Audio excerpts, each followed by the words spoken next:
Engkanto, multo, tiktik, aswang. Mga karanasang hango sa tunay na buhay, mga kaganapan na mayroong basihan. Abay, nakakamangha namang yang mga gamit mo na yan. Saan mo nakuha? Sa kalikasan, bigay sa akin. Sinong nagbigay? Kalikasan nga, bobo ka ba? Pasensya ka lang, nagtatanong lang yung tao eh.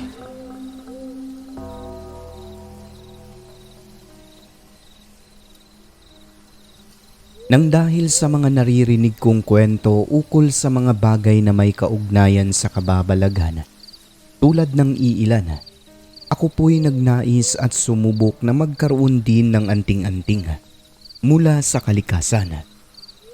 Ngunit sa di inaasahang bagay, ang dami palang pagsubok nito na talaga namang amin pong pinagsisihan. Mapagpalang araw sa inyong lahat. Ako nga pala si Pidot at mayroon po akong nakakatakot at nakakasaklap na kwento.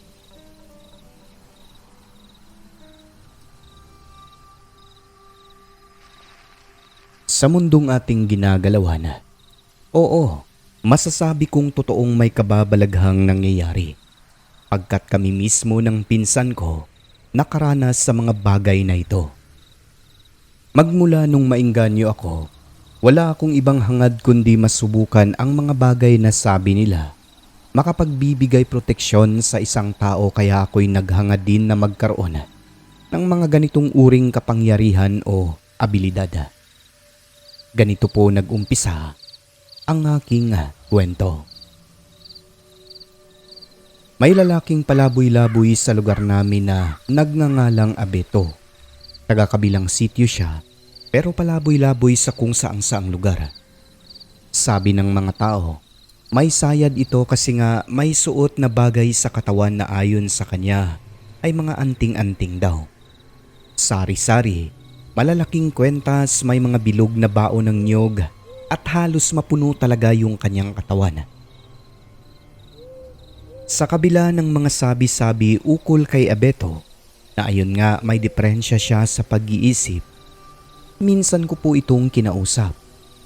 Tinatanong ko siya kung saan galing yung mga bagay na suot-suot niya. Ang sagot nito, mga berto daw ang lahat ng bagay na yun na nasa katawan niya. Natatandaan ko pa, sabi niya, Ito kabal ito. Hindi ako tinatabla ng matutulis na bagay. Ganun ba? Oo, ito naman tawag dito ay tagulilong. Mawawala ako sa paningin ng mga nilalang dyan na may masamang balak sa akin. Abay, nakakamangha namang yang mga gamit mo na yan. Saan mo nakuha? Sa kalikasan, bigay sa akin. Sinong nagbigay? Kalikasan nga, bobo ka ba? Pasensya ka lang, nagtatanong lang yung tao eh. Kaya nga, bertod ito proteksyon ko. Okay.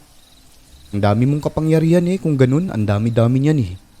Siyempre naman, ako si Abito, ang anting-antingan na tao dito. Okay. Maya-maya nun ay umalis si Abito habang nagsasalita at tumatawa ng mag-isa.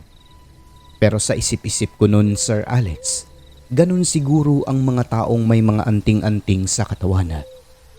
Yun bang parang siraulo kasi nga, parang may kinakausap din siya na hindi ko nakikita. Napapaisip talaga ako noon, ano kaya kung magkaroon din ako ng kahit na isang anting lang? Siguro magiging malakas ako tulad ng mga naririnig naming kwento. Kung ano-anong naglalaro sa aking isipan noon habang pinagmamasdan ko si Abetong naglalakad palayo. Napapansin kong tawa siya ng tawa na mag-isa at pailing-iling pa na akala mo may kausap talaga na hindi nakikita. Hanggang ilang sandali noon, ang aso ng kapitbahay namin doon ay nakawala dahil sobrang galit nito sa kanya. Sa pagpupumiglas ay tuluyang nakalas yung kadena, kaya ang nangyari, hinabol si Abito at pagkakita niyang papalapit ang asong nakanganga ay agad siyang tumakbo. Napatayo naman ako, Sir Alex, kasi tinitignan ko talaga kung ano ang gagawin ni Abito. Sabi ko pa, dito ko malalaman kung may agimat ba itong siraulo na to. At yun na nga, iniwasan niya ang aso, tumakbo ito pabalik as in kumaripas talaga na nanlalaki pa ang mata sa takot. Nang sa di inaasahan, bigla na lamang itong natapilo at nadapa sa di kalayuan mula sa aking kinatatayuan. Mabuti na lang at hindi siya nakagat ng aso kasi parang nagulat din ang hayop nang makita siyang nadapa. Ako na may binato ko na rin yung aso para lumayo na rin ito at tantanan si Abito. At yun na nga, pagtayo niya, puro pangos, sugat, gasgas ang kanyang siko at tuhod. Natawa ko sa itsura niya kasi galit na galit siya sa aso at nanlalaki pa ang mata. Tinanong ko siya, sabi ko, "O bakit nasugatan ka? Kala ko ba hindi ka tinatabla ng matutulis na bagay?" Bobo ka ba? Kita mong hinabol ako ng aso eh. Sagot nito, sabay pa magpag na halatang inis sa akin kasi nga tawa kami ng tawa. "Huwag ka namang mainis sa akin, Abito. Tinulungan na nga kita eh, galit ka pa." May bobo ka kasi. Maikling sagot nito sa akin at agad na umalis. Sa galit niya at inis, sinipa niya yung bato sa gilid ng daan. Pero nang dahil buhay na bato ito, maliit pero nakabaon sa lupa, malaki pala ang kabuuan. Pagsipa niya ay hindi man lang gumalaw at napatalon talaga siya sa kanyang ginawa. Mura ng mura habang hinahawakan niya ang kanyang kuko. Nasabi na lamang namin ni Manoy Bert na nakakita rin sa pangyayari.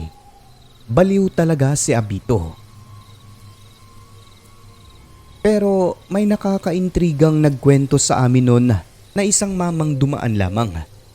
Ayon sa kanya, hindi raw ganun dati si Abito. Nagsimula lamang umano yung kanyang ugali noong magkaroon siya ng mga sinasabi nitong bertod sa katawan. At ang nakakaintriga pa, meron umanong isang batang nakakita sa kanya na bigla umano siyang naglaho. Nang dahil sa mga kwento, hindi mawala sa isipan namin na baka meron talagang agimat si Abito. Totoo naman talaga ang mga anting-anting. Yan ay kung kaya mong dalhin pero kung hindi maaaring ikabaliw mo daw. Sabi nung mama, tignan niyo si Abito. Siguro hindi niya kaya ang mga bagay na minana niya sa kanyang yumaong lolo. Ganun po ba yun, Mang Nestor? Oo.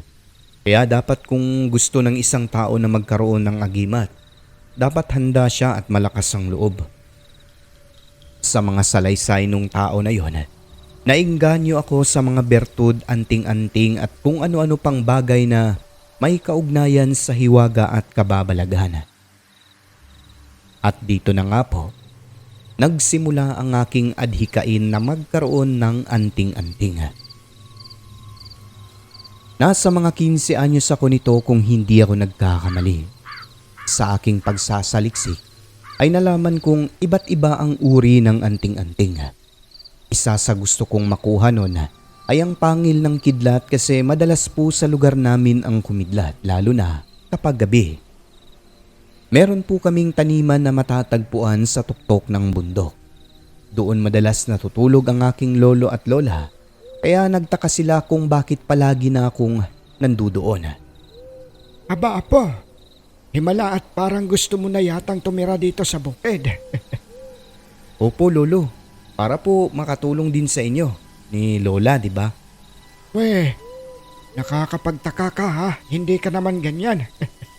Ano pinakain sa'yo ng tatay mo? Wala naman po lolo. Weh, lolo mo ako, kilala ko ang ugali mo. Ano, sabihin mo na. Hanggang sa ayun na nga, nagtanong na ako sa kanya tungkol sa mga anting-anting at doon sinagot niya ako. Sinasabi ko na nga ba, anting-anting pala ang gusto mong malaman ha? Nako, kung ako sa iyo apo, wag na, mahirap yan. Kung ibibigay sa iyo, magkakaroon ka. Pero kung hindi, kinakailangan mong pagsikapan yan para makuha mo. Dugo at pawis ang iaalay mo dyan. Kayo ba lulo may anting-anting? Nagkwento pa ang aking lolo at ayon sa kanya ang berto daw niya noon ay mga dasal mula sa libretang itim. Bigay umano sa kanya ng mga kaibigang rebelde pero tinapon niya sir kasi simula noong magkaroon siya noon ay parang malas daw sa pamilya nila. Laging may nagkakasakit at punong-puno ng problema tapos nauubusan sila ng pagkain. Hindi pang kanan kundi pang kaliwa kaya nang malaman niya yun ay kanyang tinapon. Matapos noon, gumaan daw yung pamumuhay nila. Ako naman, patuloy lang sa aking pakay basta sabi ko kay lolo, gusto kong magkaroon ng anting-anting pero dapat pangkanan. Ang sagot niya sa akin, mahirap magkaroon ng mga bagay na ganun. Pero hindi ako tumigil doon kasi nga, naghangad talaga ako sir na magkaroon ng kahit na isa lang na anting-anting. Hanggang sa nainganyo na rin ang aking pinsan nung si Pidong dahil nagkukwento ako sa kanya. Kaya katagalan, dalawa na kami ang nagnanais na magkaroon ng bertud. So fast forward nga tayo, eto na, isang gabi. Umuwi ang lolo at lola namin sa baba kaya kami lang dalawa ng pinsan ko ang naiwan sa kubo. Kumakain kami noon sa hapag. Noong natapos na mga 6:00 pasado na ng gabi, habang nakatanaw sa kalangitang may kakaunting kaulapan, ay bigla na lang po itong nagliwanag Sir Alex at may nakita kaming bulalakaw. Papunta ito sa lupa pero ilang saglit lang ay nawala yung sinag o apoy. Segundo lang kasunod nun, lumiwanag naman yung isang punong kahoy sa kabilang bundok na parang may tumama roon. Hindi namin masasabi kung ano talaga ang dahilan nun dahil parang kumidlat din. Ngunit iniisip namin yung area na yon ay parang sentro sa pinagbagsakan ng bulalakaw kung kaya. Napatayo kami ni Pidong at seryosong nakatanaw sa umaapoy na kahoy na ilang minuto lang ay bigla ring naglaho. Ang bundok na yon ay malapit lang naman po kaso kinakailangan mo pang bumaba at aaho naman kaya malayo rin talaga. Pero dahil sa excitement, Pidong, puntahan natin. Alam ko agimat din ang bulalakaw. Bulalakaw ba yon? Parang kidlat yata. O hindi, pangil ng kidlat. Tara puntahan natin. Pagkakataon na natin to. Ha? Gabi na eh. Walang gabi-gabi sa atin. Sabi nga ni Lolo kung pursigidong magkaroon ng anting, dapat malakas ang loob natin. Ano? Ikaw bahala. Sige, tara. ayos, tara, baka magkaroon na tayo. Agad naming tinungo ang bahagi na yun Sir Alex, yung pinagbagsakan ng bulalakaw o kidlat ba yun?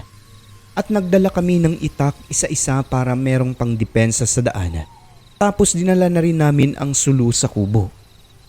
Ang pinsan kong si Pidong ay gumawa na rin ng isa pang sulo. Nayari lang sa mga tuyong dahon ng nyog.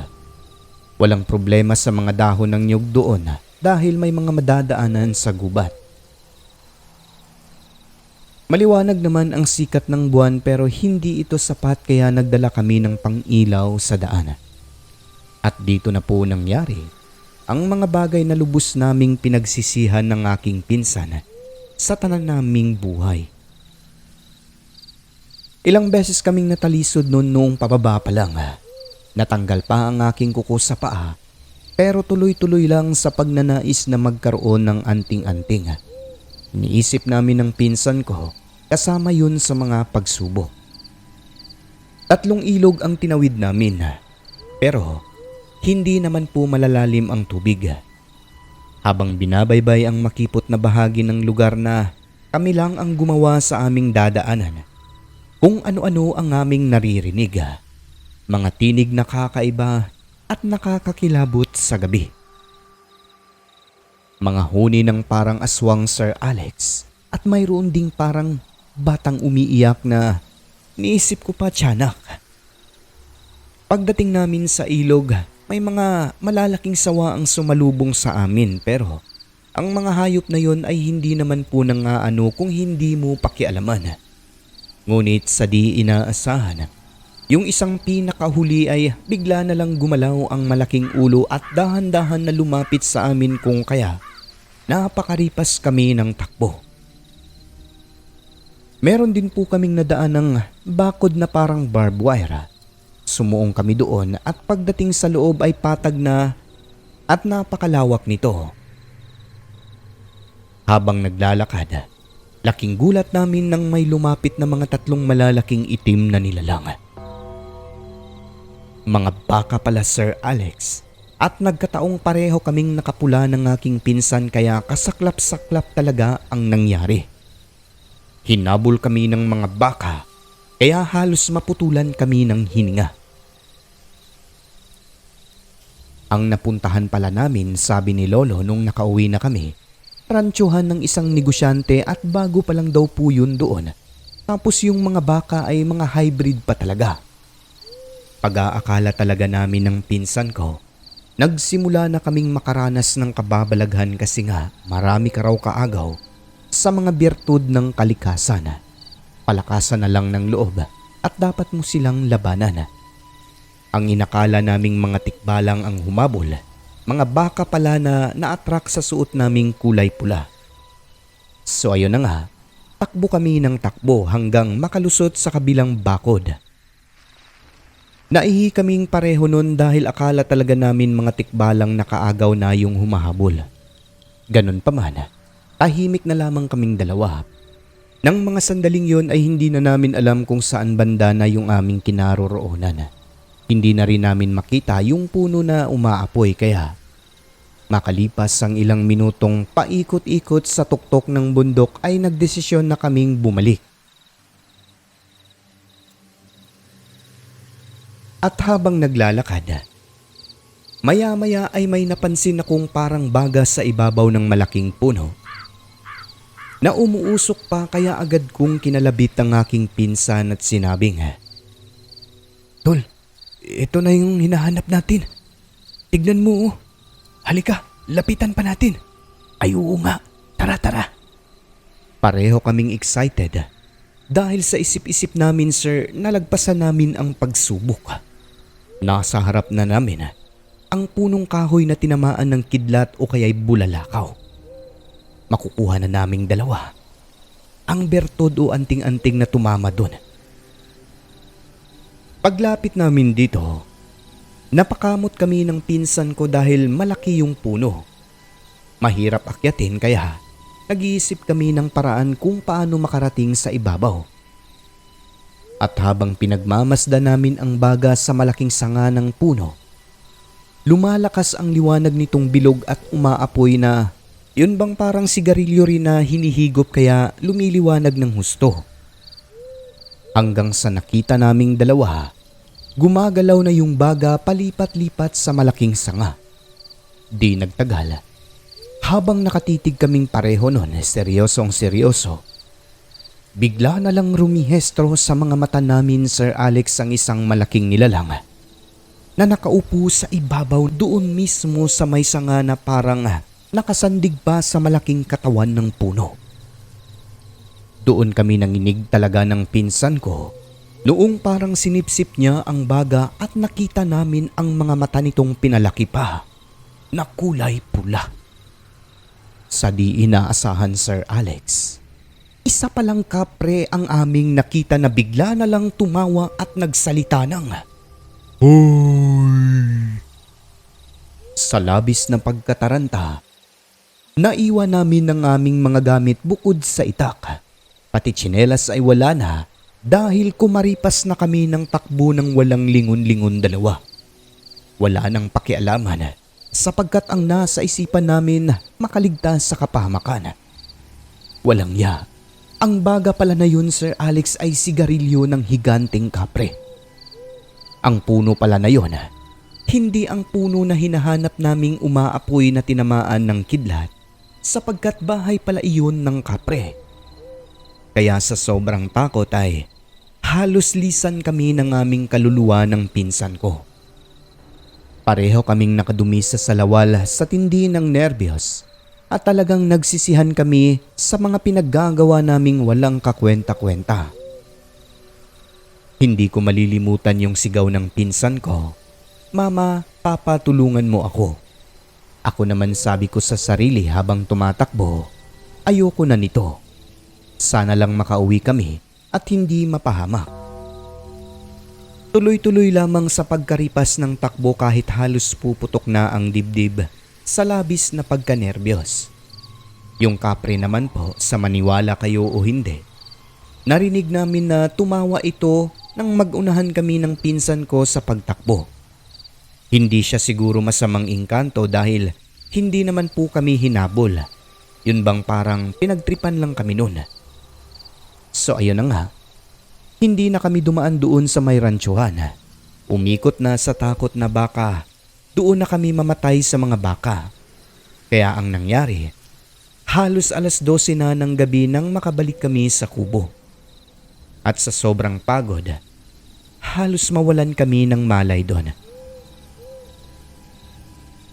Noong mahimasmasan ay natawa na lamang kami sa aming mga ginawa, Sir Alex, kasi nga, yun ang napala sa pagnanais na magkaroon ng bertud. Mabuti na lang ata, hindi naman kami napaano kaso tanggal nga ang mga kuko. Wala nang tsinelas at nagkasugat-sugat pa dahil lamang sa mga bagay na napagtanto naming hindi para sa amin. Mura ng mura ang pinsan ko. Walang kwenta, sabi niya. Wala na kaming tsinelas at wala na ring sulo sa kubo. Di nagtagal nun sa pagod ay agad kaming nakatulog sa loob. Kinabukasan, tawa na lamang kami ng tawa. Maaga pang gumawa ng sulo para pamalit sa naiwan namin sa gubat. At nang dumating si Lolo at Lola, naikwento po namin ang nangyari lalo na tungkol doon sa nakita naming kapre. Binatukan ako ng aking lolo dahil ano na lang daw kung nabaril kami ng mga bantay ng ransyuhan. At paano na lang daw kung kukunin ang mga kaluluwa namin ng mga engkanto. Sagot naman namin ng pinsan ko, hindi na kami uulit nun dahil pinagsisihan na namin ang mga ginawa namin na yon. Pero nang dahil sa karanasan, Sir Alex, mas lalo kaming nakumbinsi na hindi lang tao ang naninirahan dito sa mundo. Sapagkat kami ng pinsan ko ang patunay na mayroon pang ibang nilalang na naninirahan dito kasama ng mga tao. Tulad ng kapre na nakita talaga namin sa ibabaw ng malaking puno. Kaya ang masasabi ko na lang, totoong hindi lang tayo nag-iisa rito. May iba pa na hindi lang nagpapakita at hindi nakikita ng mga ordinaryong mata. Tungkol naman po sa pagnanais na magkaroon ng bertud o anting-anting, nilibing na namin yon sa limot. Ayokong mamatay ng maaga dahil masarap mabuhay sa mundo. Hanggang dito na lang ang kwentong ito. Maraming salamat po sa inyo. Hanggang sa muli mga kaibigan. Pidot ng Mindanao.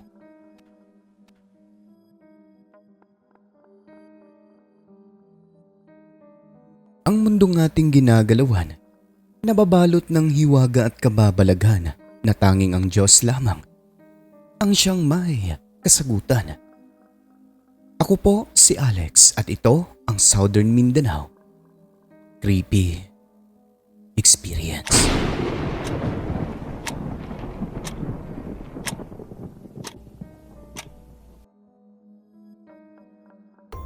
At ngayon ay madako naman po tayo sa ating membership shoutouts mga kaibigan ko, no? Ayun, maraming salamat nga pala kay Jaber Amindato na nag-rejoin at nag-upgrade siya sa kanyang level dito sa ating membership channel. SMCE supporter na po si Sir Jaber Amindato, kaya maraming salamat po sa iyo, sir. Salamat sa walang sawang pag-suporta po sa ating munding programa. At syempre binabati rin po natin si Cheng's Channel 13 months member na, si MJ's magwa 1 month. Si Story Hikes of Totski 33 months member na. Luis Elmido 24, kay Mr. L na 1 month. Kay Jeffrey Bunyad na 23 months sa member na.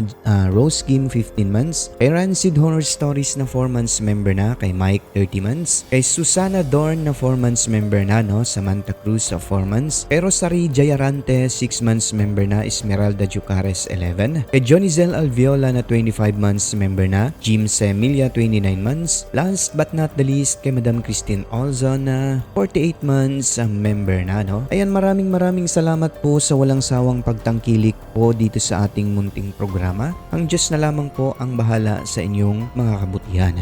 Again, taos puso po ang inyong lingkod na nagpapasalamat. At syempre sa mga commentators natin, last update, babatiin po natin lahat mga kaibigan. Unang-una kay Anika Mishka, pangalawa kay Laria Nerviol, kay Pericles Lorilia, kay Maugdang Rubiliar, kay German Marasigan, user lang ang nakalagay, itong taga taga FB, no? Thank you sa panonood, no? Watching all the way from Oman. Kay Rexy Abergas, kay Jim 581, kay Nimwell Joshua Magdaong, kay Jason Manalo, kay Arlene Cools Besa, Christy Harm ng Germany, kay Hazel Fiesta, and last but not the least, kay Heidi Gregorio.